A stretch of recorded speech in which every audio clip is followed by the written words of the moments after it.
Start कर रहे हैं। तो किंगडम फंजाई से रिलेटेड जितने सारे इन्फॉर्मेशन हैं in the NCERT text book, तो वो सारे एनसीईआरटी के फैक्ट्स को हम लोग बारी बारी से देखेंगे। तो बिफोर स्टार्टिंग दिस लेसन हम लोग एक बार फंजाई से रिलेटेड जो कुछ टर्म्स हैं, कुछ इसके फैक्ट्स दिए हुए हैं, उसको हम लोग एक बार देख लेते हैं। तो यहाँ पर हम लोग एक बार चेक कर ले कि हम लोग किंगडम फंजाई के बारे में पढ़ रहे हैं। किंगडम फंजाई के बारे में हम लोग पढ़ रहे हैं। स्टूडेंट्स, ऐसा है किंगडम फंजाई के बारे में हमारे एनसीईआरटी में एक टर्म दिया हुआ है, unique kingdom of heterotrophic organism. ये बातें हमारे एनसीईआरटी के फर्स्ट लाइन में ही आपको मिलेगा कि fungi is unique kingdom of heterotrophic organism. मतलब कि हेट्रोट्रोपिक ऑर्गेनिज्म के का जितने सारे मेंबर्स हैं उनमें यह यूनिक है।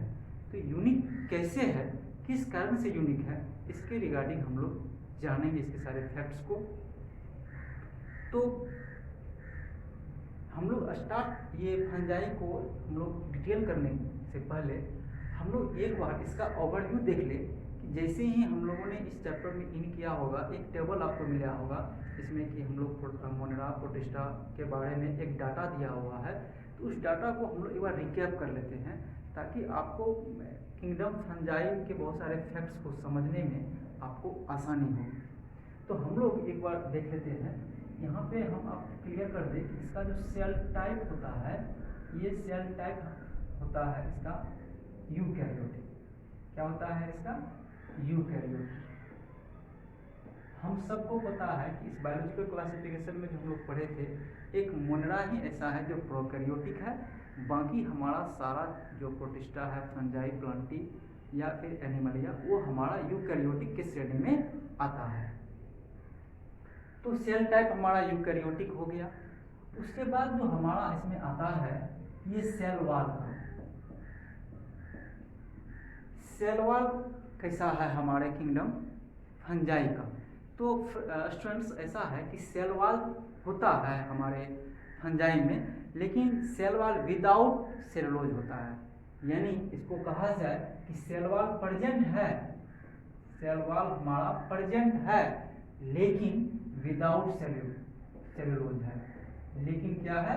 विदाउट सेलुलोज है। ये इम्पोर्टेंट पॉइंट है, आपको ये याद रखना चाहिए कि हमारा जो फंजाई है, फंजाई का जो सेल वॉल है वह सेल वॉल विदाउट सेलुलोज का होता है। फ्रेंड्स, हम लोग नेक्स्ट फिर दूसरा टॉपिक को हम लोग देख रहे हैं कि इसका जो न्यूक्लियर मेम्ब्रेन होगा, न्यूक्लियर मेम्ब्रेन इसके पास होगा या फिर नहीं होगा? तो होगा। कैसा होगा? न्यूक्लियर मेम्ब्रेन होगा अथवा नहीं होगा? तो हाँ, न्यूक्लियर मेम्ब्रेन इसमें क्या होगा? प्रेजेंट होगा। इसका बॉडी ऑर्गेनाइजेशन कैसा होगा? इसको हम लोग देख लेते हैं। इसका बॉडी ऑर्गेनाइजेशन कैसा होगा? इसका बॉडी ऑर्गेनाइजेशन तो मल्टी सेलुलर होगा, मल्टी सेलुलर होगा और लूज टिश्यू होगा, मजबूत नहीं होगा कंपेरिजन प्लांटी या फिर एनिमलिया के सेंस में, वैसा नहीं होगा। मल्टी सेलुलर होगा और लूज हार्ड सॉफ्ट होगा। बॉडी ऑर्गेनाइजेशन हो गया। नेक्स्ट हमारा आता है ये मोड ऑफ न्यूट्रिशन। इसका मोड ऑफ न्यूट्रिशन की जब हम बात करेंगे तो ये आता है हेट्रोट्रोपिक और मोड ऑफ न्यूट्रिशन को। हेट्रोट्रोपिक में आएगा ये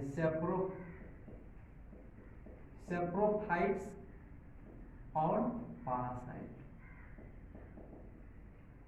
सेप्रोफाइट्स और पैरासाइट ये हेट्रोट्रोपिक के श्रेणी में ही आता है, उसी का क्लासिफिकेशन है ये।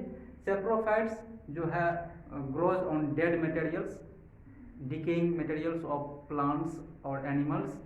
उसके बाद पैरासाइटिक में अगर कोई लिविंग बींग्स में या इनसाइड इन द बॉडी या फिर आउटसाइड द बॉडी अगर कोई रहता है, अपना जीवन यापन करता है, तो उसको हम लोग पैरासाइट कहते हैं। तो ये दोनों सेप्रोफाइटिक मोड ऑफ न्यूट्रिशन और पैरासाइटिक मोड ऑफ न्यूट्रिशन दोनों को ये कैरी आउट करता है, इसीलिए इसको इंक्लूडेड इनटू हेट्रोट्रोपिक ऑर्गेनिज्म में रखा गया है। तो ये सारे इम्पोर्टेंट पॉइंट्स हैं वो बायोलॉजिकल क्लासिफिकेशन के टेबल में, जो कि एनसीईआरटी में आपको दिया हुआ है। आप जैसे ही बायोलॉजिकल क्लासिफिकेशन स्टार्ट कीजिएगा चैप्टर को, तो वहाँ पे जो 5 ह्यूमन क्लासिफिकेशन का इंट्रोडक्शन दिया हुआ है आर.एच. भाटेकर का, तो उसमें क्लासिफिकेशन दिया हुआ है टेबल में, तो उससे ये लिया गया फैक्ट्स है। तो ये जानना बेहद जरूरी था। तो हम लोग किंगडम फंजाई का जो एक ओवरव्यू है उसको हम लोग देख चुके हैं। अब हम लोग जो एनसीईआरटी में किंगडम फंजाई के बारे में क्या सब दिया है उसके बारे में हम लोग देख रहे हैं। स्टूडेंट्स, ऐसा है कि हम लोग शुरुआत में ही डिस्कस कर चुके हैं कि हमारा फंजाई जो है वो यूनिक किंगडम है। किसका? हेट्रोट्रोप्स ऑर्गेनिज्म का। तो हेट्रोट्रोप्स ऑर्गेनिज्म का जब ये यूनिक किंगडम है तो नो डाउट कुछ बात होगी ऐसी कि ये यूनिक किंगडम के श्रेणी में रखा जाता है। तो हम लोग उसी चीज को इसमें देखेंगे। तो ये क्या कह रहा है कि सर्वप्रथम इसके जो मुख्य पॉइंट्स हैं उसको हम लोग देख लेते हैं कि ये फंजाई जो है हमारा, फंजाई का वाइड रेंज ऑफ डाइवर्सिटी है। वाइड रेंज ऑफ डाइवर्सिटी है। किसमें? Diversity in morphology.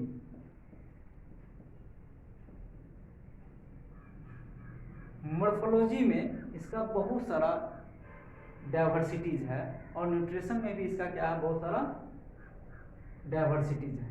तो इतने सारे डाइवर्सिटी को जब ये कैरी आउट कर रहा है तो ये इनको बना देता है यूनिक। ये इनको क्या बना देता है? यूनिक। इसके कुछ स्ट्रक्चर भी यूनिक हैं। मॉर्फोलॉजी के साथ साथ इसका जो स्ट्रक्चर है उसमें भी बहुत सारे वैरायटीज हैं, बहुत सारे डाइवर्सिटीज हैं। इस कारण से इनको क्या बना देता है? यूनिक बना देता है। ये चीज हो गया। उसके बाद हम आप लोग देखे होंगे कि अगर हम रोटी को, हम जो रोटी बनाते हैं या फिर ब्रेड वगैरह सबको अगर हम लोग ऐसे ही रख दें, उसमें पाव रोटी का हम लोग बेस्ट एग्जांपल लेंगे। पाव रोटी को अगर हम ऐसे रख दिया जाए, थोड़ा सा वो भीग जाएगा तो 1-2 दिन के बाद उस पर कुछ लग जाता है। आप देखे होंगे ऑरेंज कलर का उस पर कुछ जो है लग जाता है। वो क्या है हमारा? उसको फफूंदी ही है, वो फंजाई ही है। तो उसका बेस्ट एग्जांपल हम लोग घर में भी देख लेते हैं। हम घर में जो हमारी मदर सिस्टर लोग जो रोटी बनाती है उसमें भी अगर वो नहीं उसको बढ़िया ढंग से रखा जाएगा तो उसमें भी ये फंगस लग सकता है कुछ दिनों के बाद, क्योंकि ये मॉइस्ट एरिया में जल्दी ग्रो करता है। तो अगर हम ये बात करें इसके कहाँ पे ये रहेगा, हैबिटेट की अगर बात करें तो ये हमारा हैबिटेट कहीं भी एयर में भी रह सकता है। मॉइस्ट एरिया जहाँ भी होगा, मॉइस्ट रीजन, वहाँ पे ये रह सकता है। उसके बाद जो सॉइल पे भी ये रह सकता है। तो इतने सारे ये इसका हैबिटेट हो सकता है। उसके बाद जब हम बात करेंगे इसका इफेक्ट का, इसका किस तरह से हमारे इफेक्ट कैसा रहेगा, इफेक्ट के श्रेणी में यह हमारे लिए पैथोजेनिक इफेक्ट भी प्रोवाइड करता है। ये हमारे ह्यूमन बींग्स के साथ साथ ये प्लांट्स और एनिमल्स में भी यह क्या है, बीमारियां देती है। प्लांट्स में जो है अस्मट डिजीज जो आता है वो व्हीट रस्ट डिजीज, उसमें यह बीमारी उत्पन्न करता है। साथ ही साथ इसका एक हमारे लिए वेलफेयर वाला भी बेनिफिट है, क्योंकि बहुत सारे एंटीबायोटिक जो है इससे निकाले जाते हैं। तो उसमें जो हमारा एक पेनिसिलिन नामक एंटीबायोटिक है जो पेनिसिलिन नोटेटम नामक फंजाई से ड्राइव किया गया है। तो ये हमारे फैक्ट्स हैं ये किंगडम फंजाई से रिलेटेड। स्टूडेंट्स, हमारा ये वीडियो आपको कैसा लगता है इसके बारे में आप कमेंट ज़रूर करें, और अगर हमारे इस चैनल पे आप नए हैं तो कृपया करके हमारे चैनल को सब्सक्राइब करें और आप अपने बहुमूल्य फीडबैक दें कि हमारा यह चैनल आपको कैसा लगता है। आपका फीडबैक हमारे लिए सिरोधार्य है, हम उस पर लगातार काम कर रहे हैं। आपको कोई भी प्रकार की क्वेरी है तो आप कमेंट्स के जरिए भेजें अपने क्वेरी को और हमसे आप जुड़ें, हम आपको रिप्लाई देंगे उनका। तो आई होप कि हमारा ये वीडियो आपको अच्छा लगेगा। मैं रुपेश कुमार आपसे इसी सबके साथ विदा लेता हूँ।